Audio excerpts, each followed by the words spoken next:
dapat mendengarkan podcast kali ini dengan enjoy. Sebelumnya, perkenalkan nama aku Ratri Wafiro, selaku moderator pada kali ini yang akan mengangkat topik yang sangat penting dan cukup relevan nih buat para pelaku agribisnis, yaitu tentang pembiayaan jangka pendek di pasar uang.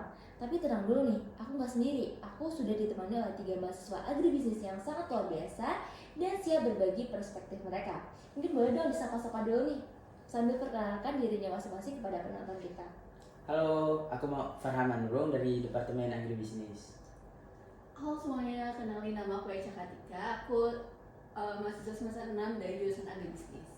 Halo semuanya, kenalin nama aku Lia Safitri, mahasiswa semester 6 jurusan agribisnis. Terima kasih banyak ya buat teman-teman yang sudah menyempatkan hadir itu untuk bincang-bincang pada podcast kali ini. Nah, sebelum kita membahas lebih lanjut nih, aku mau nanya dulu nih, apa sih kesibukan kalian sekarang ini? Kan udah semester 6 ya kalau nggak salah.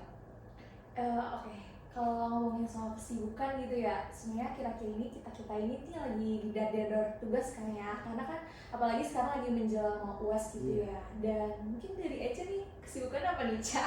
Nah, selain tugas-tugas yang numpuk banget nih, karena kayak kita mau persiapan UAS, tapi kayak kita tuh udah mau semester akhir tuh. Jadi kita lagi persiapan untuk KKN, abis itu kita juga nyusun skripsi gitu.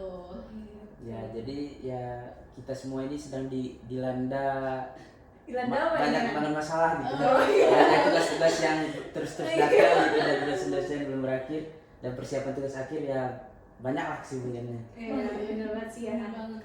Ternyata lagi pada hektik gitu ya di semester pertama nih. Mungkin aku cuma bisa bilang semangat aja ya. Semangat juga, Tri. Oke, mungkin lanjut aja nih ke tentang pembiayaan jangka pendek nih. Mungkin aku akan menjelaskan terlebih dahulu gitu tentang apa sih pembiayaan jangka pendek itu. Nah, pembiayaan jangka pendek atau short term financing adalah sejumlah dana yang diperlukan untuk menjalankan atau melakukan sesuatu dengan jangka waktu pembayaran atau tenor yang pendek. Nah, pembiayaan jangka pendek ini ada beberapa bentuk seperti kredit, modal kerja, anjak piutang, dan juga kredit dagang.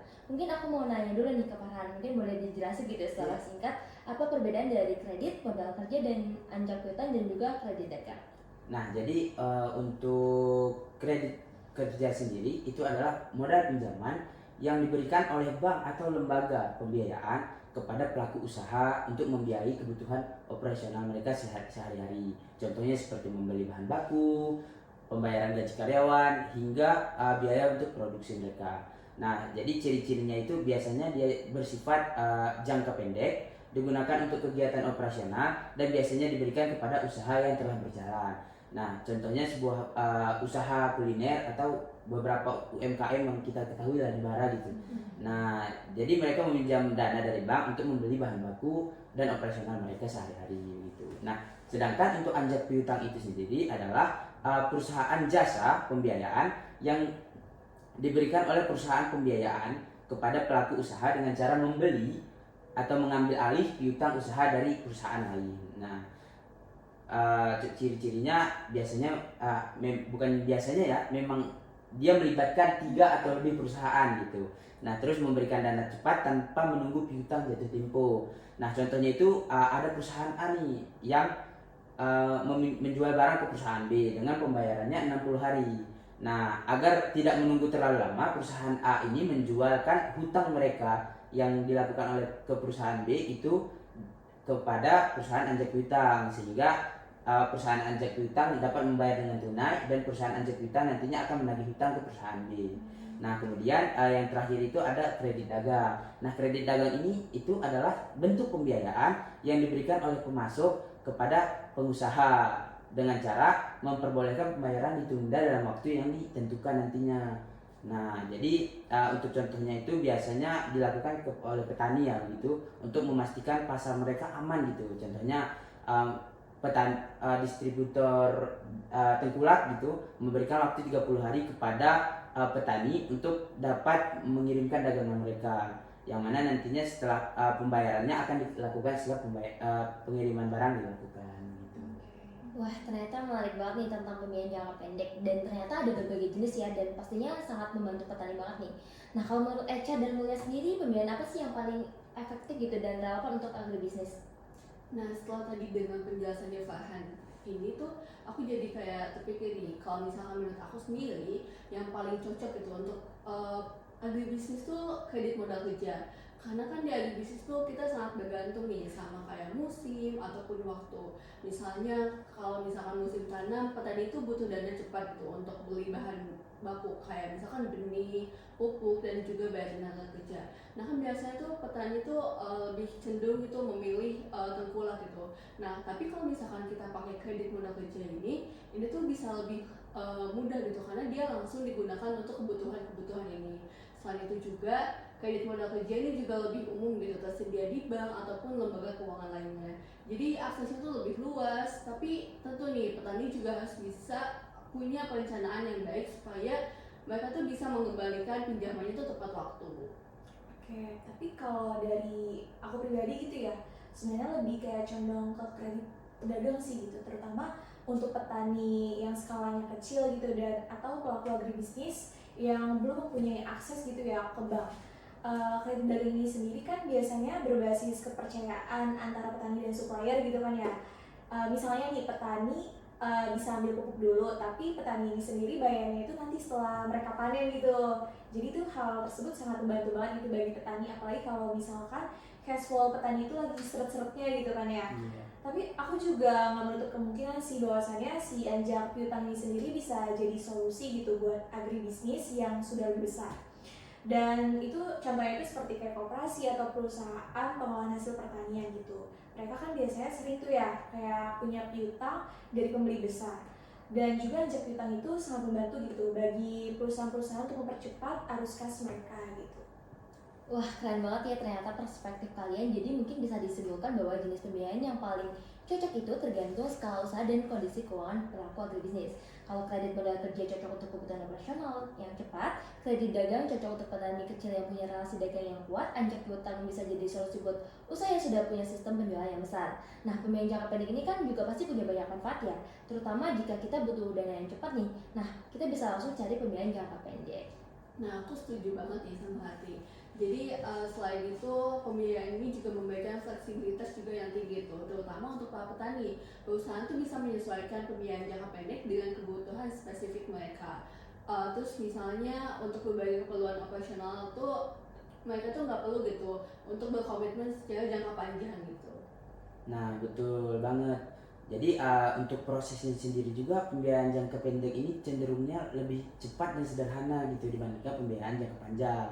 Dokumen yang diperlukan juga dengan tidak terlalu banyak dan persyaratannya cenderung lebih sedikit sehingga lebih mudah lah diakses oleh perusahaan, terutama bagi perusahaan pertanian. Ya bener banget sih, jadi pembiayaan jangka pendek ini ternyata sangat efektif banget gitu loh untuk mengatasi kesulitan arus kas sementara gitu. Dan misalnya nih, saat ada penundaan pembayaran dari pelanggan atau ketika perusahaan perlu membeli persediaan sebelum musim penjualan puncak, jadi itu kayak cocok banget sih pembiayaan itu.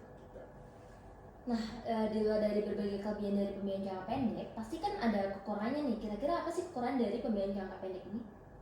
Ya, jadi untuk kekurangannya sendiri itu adalah salah satunya ya, itu adalah tenornya yang sangat pendek. Nah, jadi pelaku usaha itu harus cepat nih mengembalikan dananya. Kalau enggak, nah usaha yang katakan usahanya nih belum menghasilkan dalam waktu yang dekat. Nah, ini kan bisa menjadi beban. Mengingat suku bunga yang suka berubah-ubah ya, nantinya menyulitkan terutama pengusaha petani itu untuk membayar utang mereka. Nah, selain dari tenor yang pendek itu, aku juga pernah sempat baca nih. Jadi kalau misalkan kita terlalu sering untuk ambil pembiayaan jangka pendek tanpa kita punya perencanaan gitu terkait keuangannya, itu bisa bikin usaha kita tuh tergantung sama utang. Nah, jadi sebenarnya pembiayaan jangka pendek itu bukan solusi gitu, karena nantinya kita akan mempunyai utang yang terus-menerus gitu. Ya bener banget sih, dan satu lagi nih, ternyata tuh nggak semua petani itu punya akses ke pasar gitu. Ataupun ke lembaga keuangan lainnya gitu. Kadang mereka juga nggak punya jaminan atau dokumen gitu ya yang dibutuhkan. Jadi meskipun pasar uang itu cepat, tetap ada tantangan aksesibilitasnya itu sendiri gitu. Wah, itu poin penting banget loh. Nah, kalau dibandingkan dengan pembiayaan jangka panjang, apa sih bedanya? Kalau pembiayaan jangka panjang itu ya biasanya digunakan untuk investasi-investasi besar nih. Nah, seperti contohnya beli alat pertanian, bangun gudang atau buka lahan baru yang membutuhkan dana yang cukup besar ya. Nah, juga tenornya dia bisa lebih lama nih, bisa lebih dari 1 tahun bahkan sampai 5 tahun. Terus prosesnya juga lebih lama dan syaratnya lebih kompleks. Nah, selain itu tuh pembiayaan jangka pendek itu biasanya lebih fleksibel gitu dan juga cepat cair. Yang mana itu tuh cocok banget kan buat kebutuhan operasional harian ataupun musiman bagi para petani ataupun mungkin UMKM kecil gitu. Tapi ya itu tadi harus cepat bayar. Jadi menurut aku dua-duanya tuh penting. Tinggal gimana cara kita menyesuaikan kebutuhan usaha masing-masing gitu. Misalkan kalau butuh beli traktor, kita bisa pakai pembiayaan jangka panjang. Tapi kalau misalkan cuma butuh dana gitu untuk beli pupuk dan lain sebagainya, itu kita cukup pakai pembiayaan jangka pendek aja. Keren banget penjelasannya. Nah, mungkin Mulia bisa dijelasin nggak sih bentuk-bentuk instrumen pasar uang yang bisa dimanfaatkan oleh para pelaku agribisnis? Oke, kalau terkait bentuk-bentuk instrumen pasar uang gitu ya, yang aku tahu itu ada yang pertama nih, sertifikat Bank Indonesia atau SBI. Biasanya nih surat berharga ini diterbitkan oleh Bank Indonesia gitu sampai batas waktu tertentu. Terus yang kedua itu ada surat berharga pasar uang atau SBPU, yang dimana surat berharga ini biasanya diterbitkan oleh Bank Umum. Dan juga untuk instrumen pasar lainnya itu contohnya itu ada obligasi komersial, terus juga ada call money. Nah, nih call money ini sendiri nih merupakan instrumen pasar yang sering digunakan gitu berupa kegiatan pinjam meminjam gitu ya, uang antar bank dalam waktu yang singkat gitu. Dan juga selain itu ada transaksi repto, juga ada akseptasi bankir yaitu berupa wesel yang dibuat dan diterima juga oleh bank gitu. Wah, menarik banget ya. Tentu saja setiap pembiayaan itu kan pasti ada resikonya ya. Nah, dari Farah sendiri mungkin bisa dijelasin apa resiko dari pembiayaan jangka pendek itu? Ya, jadi tentunya semua pembiayaan itu pasti ada risiko sendiri. Nah, jadi untuk resiko dari pembiayaan jangka pendek ini juga bergantung kepada jenis usaha pembiayaan yang kita ambil gitu. Nah, contohnya juga seperti modal kerja. Sekilas itu terlihat bagus gitu. Nah, tapi pinjaman dari lembaga keuangan yang biasa digunakan untuk membeli bahan baku dan menambah kapasitas produksi, biasa resikonya itu adalah beban bunganya itu yang terus dibayar terus menerus gitu, sehingga apabila penjualannya nggak sesuai, nah ini bisa memberatkan banget gitu.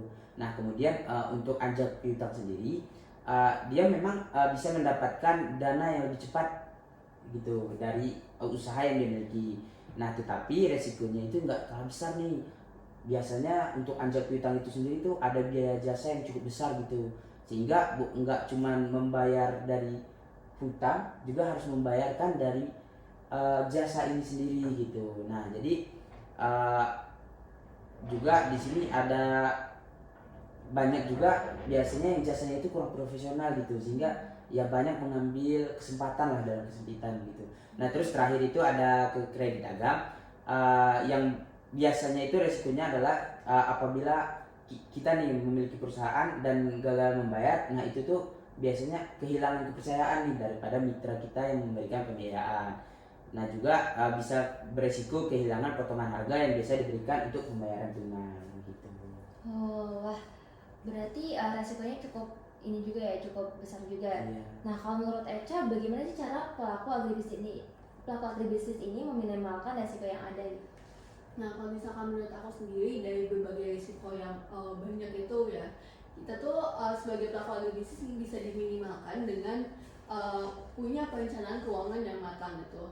Yang mana ini tuh sangat penting gitu untuk dimiliki. Tapi faktanya tuh masih jarang banget gitu pelaku agribisnis, terutama para petani yang punya perencanaan keuangan itu. Nah, jadi sebelum mereka mengambil pembiayaan, harusnya tuh pelaku agribisnis benar-benar menghitung kebutuhan dan juga kemampuan membayar. Jadi kayak jangan kita impulsif gitu untuk ambil pembiayaan jangka pendek dalam jumlah besar gitu. Selain itu penting juga nih untuk punya dana darurat dan juga asuransi pertanian, supaya misalkan kita ada kejadian nih risiko seperti gagal panen ataupun hama dan lain sebagainya, kita tuh masih punya cadangan itu untuk keuangan kita. Nah, kalau dari Mulia sendiri, apakah ada pandangan lain gitu supaya resiko pembiayaan ini dapat dihindari oleh para petani? Oke, ngomongin soal yang tadi pendapat Echa, aku setuju juga sih sama pendapat Echa gitu ya. Dan dari menurut aku sendiri, cara penanggulangan risiko lainnya itu bisa juga dengan melakukan kalau harus kas dengan bijak gitu ya petaninya. Terus juga petani bisa juga nih melakukan kayak membuat anggaran gitu, dan juga petani nih poin yang paling penting ya harus menghindari utang yang berlebihan, karena dengan petani melakukan hal tersebut gitu ya tentu akan membantu petani gitu kan ya dalam mengatasi masa-masa sulit mereka gitu. Wah, keren banget nih insight-nya.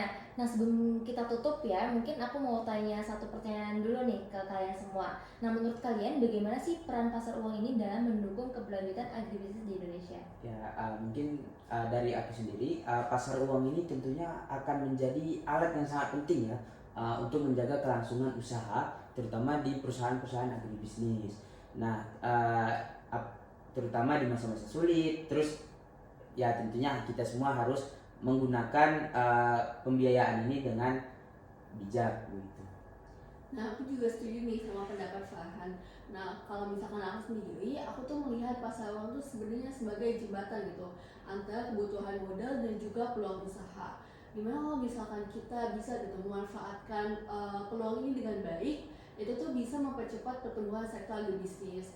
Tapi kalau misalkan kita malah terus-terusan meminjam, terus tanpa kita tuh lupa gitu untuk membayar ataupun kesulitan untuk bayar, itu tuh malah menjadi bunga gitu untuk usaha kita. Ya, aku setuju juga sih sama pendapat dari Echa ataupun dari Farhan sebelumnya gitu ya.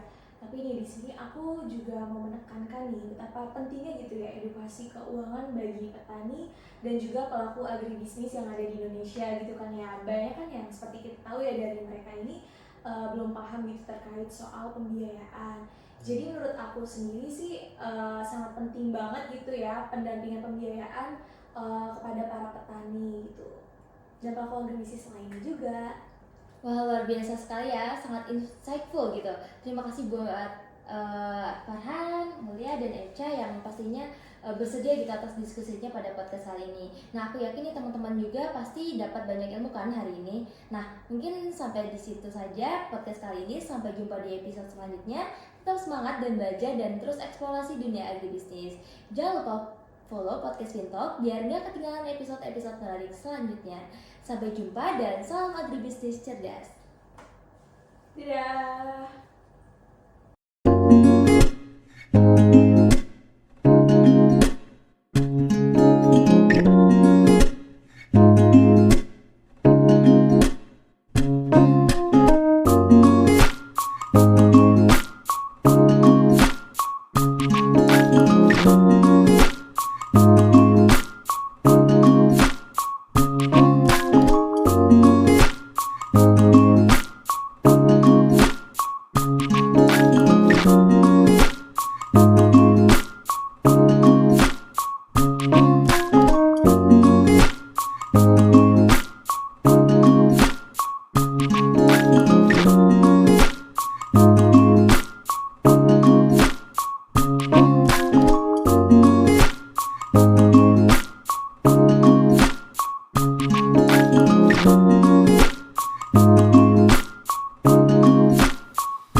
Dan siap berbagi perbedaan. Kenapa ya?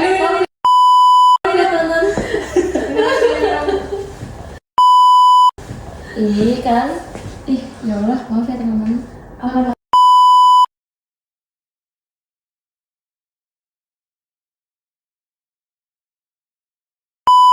Dan sehat saja. Ya Tuhan. Jelek ya.